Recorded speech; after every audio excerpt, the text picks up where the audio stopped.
said, well, okay, we can always do that, but why not, given the opportunity at the perfect point in time?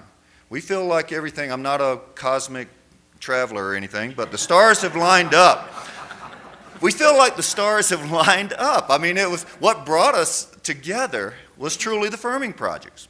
And when I say projects, you know, Eric Wilkerson and Don Carlson sitting back there, the Windy Gap Firming Project and the Moffett Expansion Project.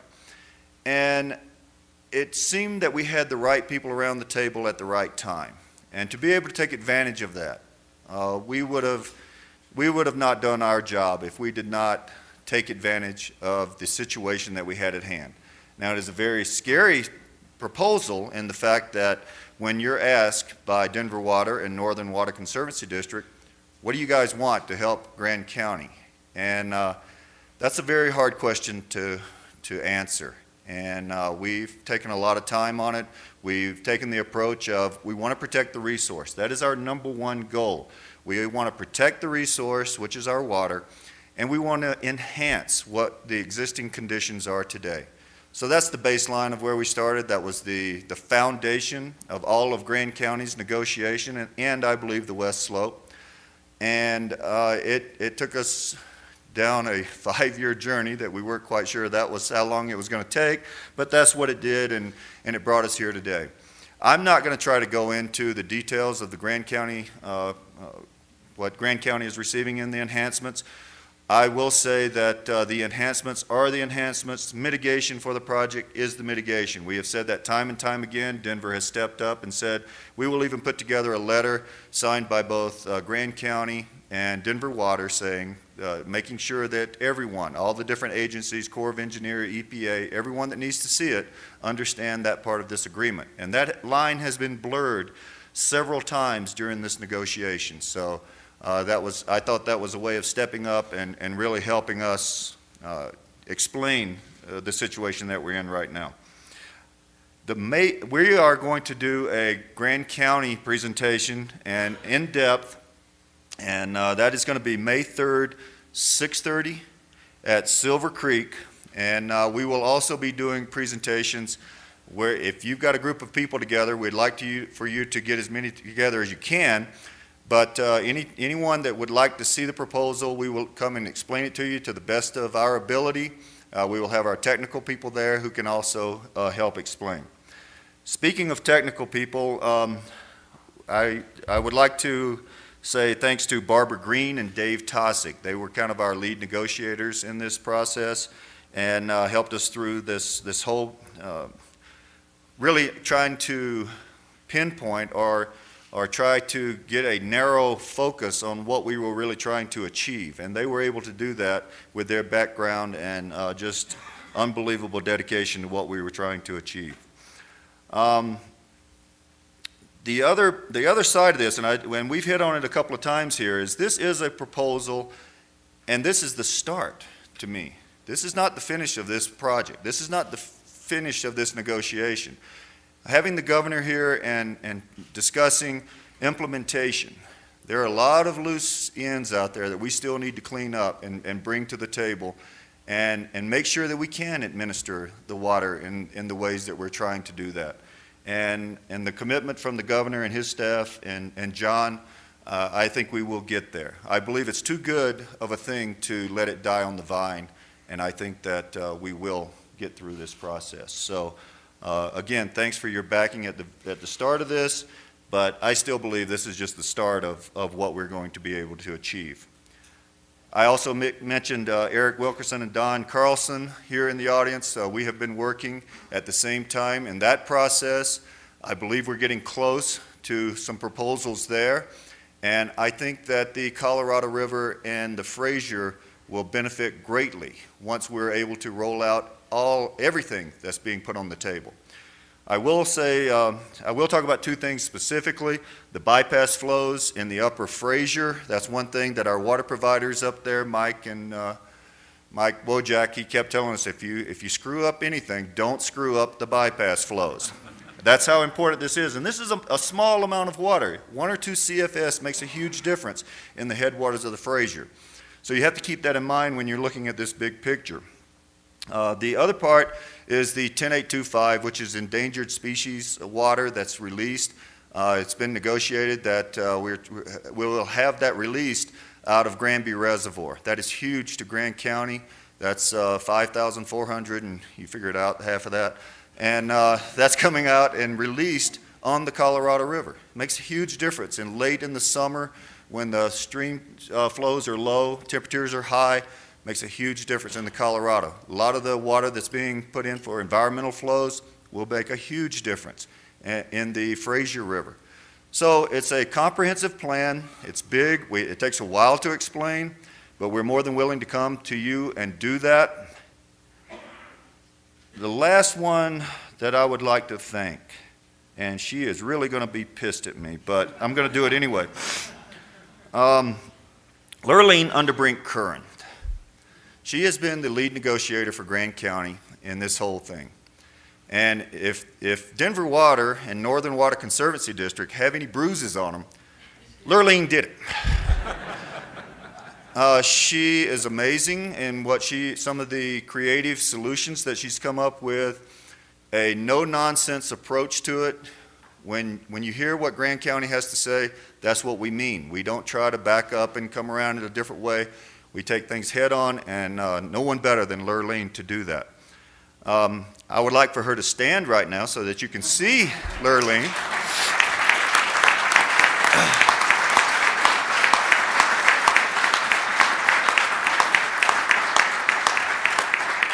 I can't tell you how proud the commissioners are of you, and I know that Clyde and Margaret Underbrink would be very proud of their daughter. With that, I would like to introduce Thomas Davidson. He's a Summit County Commissioner. I see he brought his cohorts over here with him. I'll let him introduce those, but his fellow commissioners. But Thomas has been working in the ski industry for 22 years. He became a commissioner in 2006. In 2008, he came in and helped with the negotiation. I think us commissioners kind of look at it a little bit as we're the coaches on a team, and putting the right people in the right place is what we need to do. And every now and then we need to have a team meeting, and that's what we do. And several times we came to some snags in the negotiations, and Thomas was invaluable in helping us work through those. So without any more, Thomas Davidson.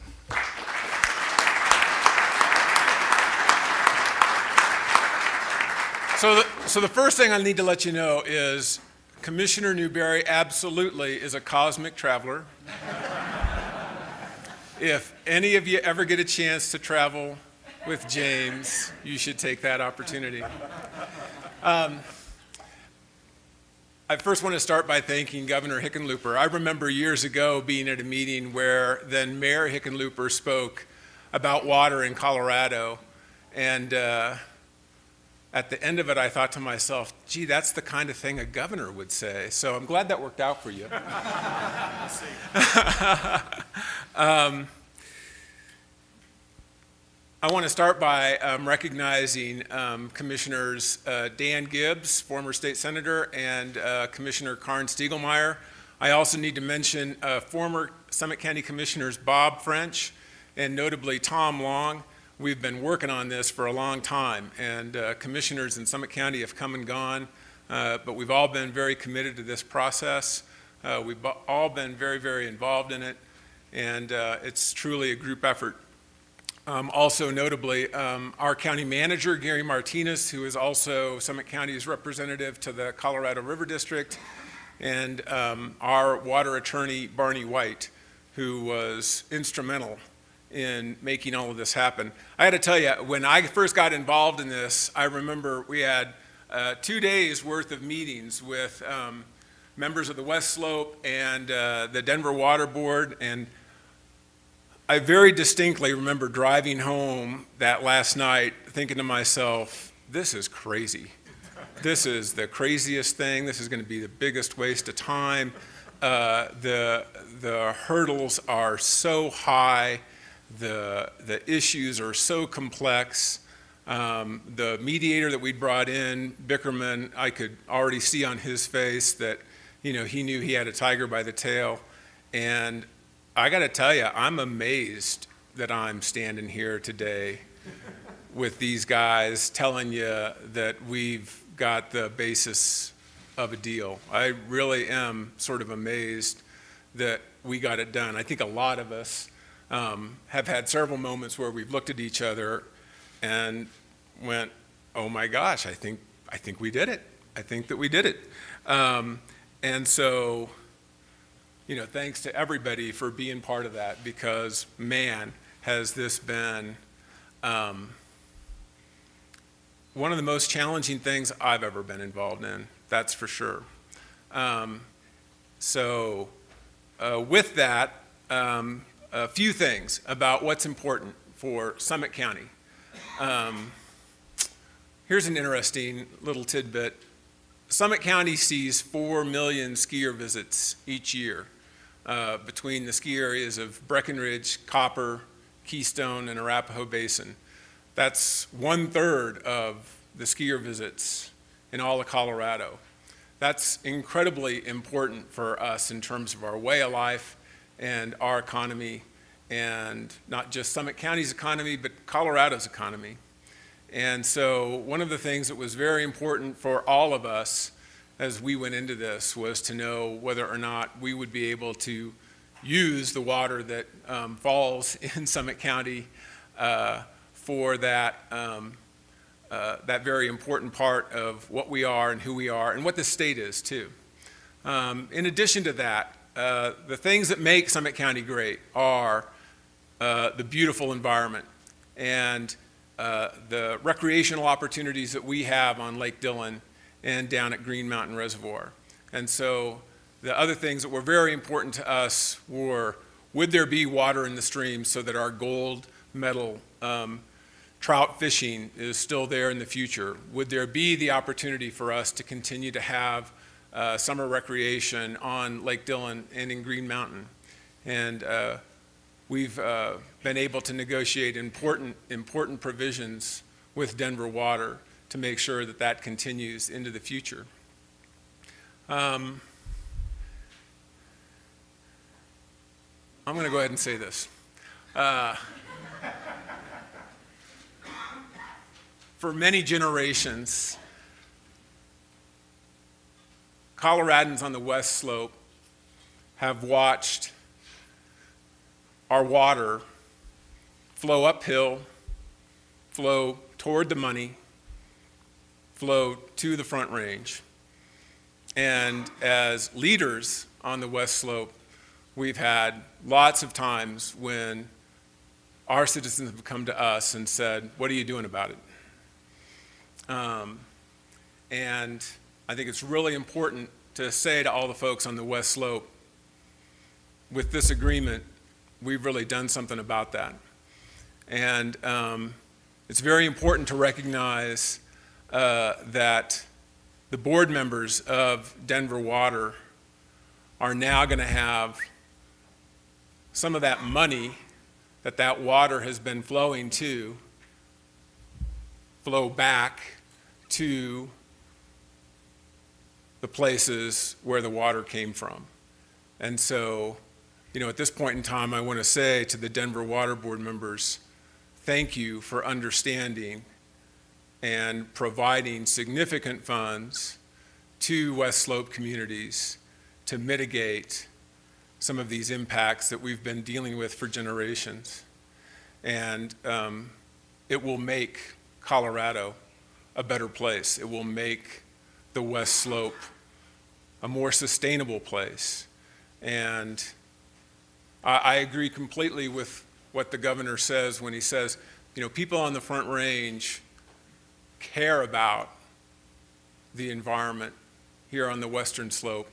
When they come here, they want to know that there's going to be water in the stream and that the fish will be healthy. They want to know that our skiing industry and that our agricultural industry over here will be sustainable into the future.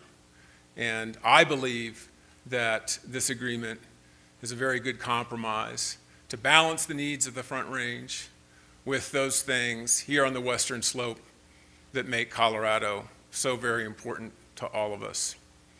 I have a long list of benefits for Summit County, but I'm not going to run through We can talk about that a little bit later.